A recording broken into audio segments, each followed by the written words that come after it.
Sometimes we want to repeat an action a number of times.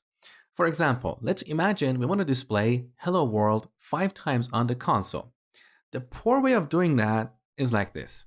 So console.log hello world and then repeat it 5 times. This code is ugly. There is a better way to achieve the same result, and that's where we use loops. In JavaScript, we have various kinds of loops, and all these loops essentially do the same thing. They repeat an action a number of times.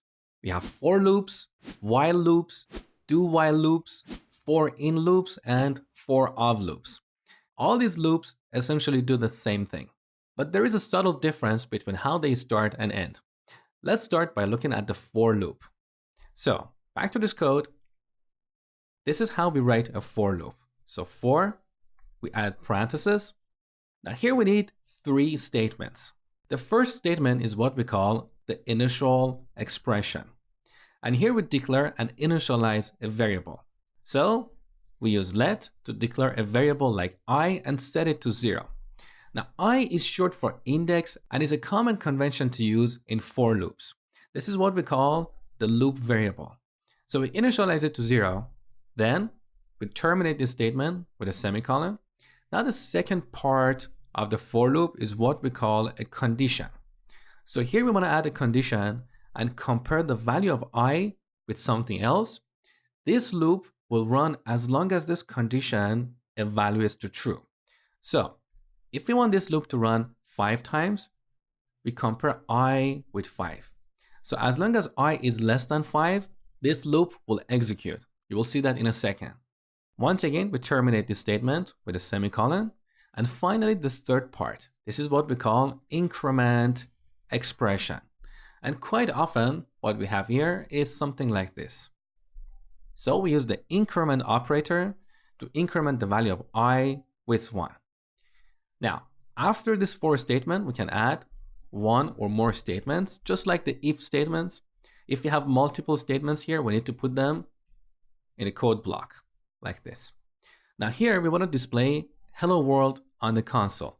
So our statement is console.log hello world.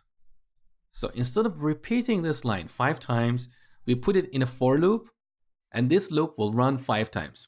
Now save the changes. So we get 5 hello world messages on the console.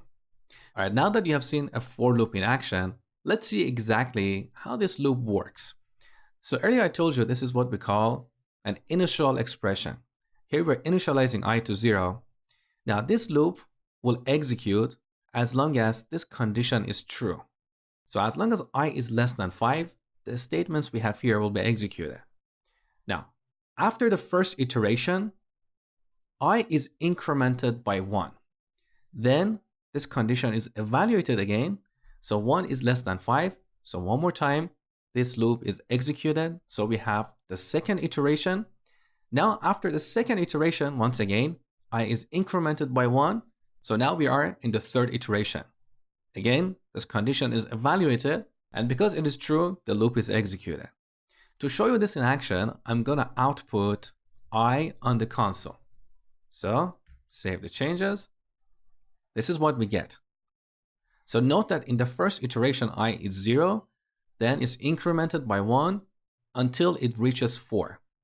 So at the end of 5th iteration, I will be 4. And when we increment that by 1, it will be 5. So this condition will evaluate to false. So essentially, there are 2 ways to repeat an action a number of times using the for loop. Let's say we want to repeat something 5 times. We can initialize I to 0 and check to see if it's less than 5. Alternatively, we can initialize this to 1 and check to see if it's less than or equal to 5. Now, if we save the changes, you can see I starts from 1 and finishes at 5. Now, we can make this program a bit more interesting. Let's say we want to display the odd numbers between 1 to 5. So instead of logging hello world on the console, we can have an if statement and check the remainder of the division of I by 2. So if the remainder of division of I by 2 is not 0, that means I is an odd number. So we can display it on the console. Save the changes. So here are the odd numbers between 1 to 5. There is also another way to write this loop. Instead of starting from 1 and going all the way up to 5, we can start from 5 and go back to 1. So we change the initial expression, set I to 5. As long as I is greater than or equal to 1, now we want to decrement I. Save the changes. Now we get the odd numbers in the reverse order. Now it's more common to use the previous form, so we initialize I to 0 or 1 and increment it in every iteration. But in certain problems, you want to use a for loop in the reverse order.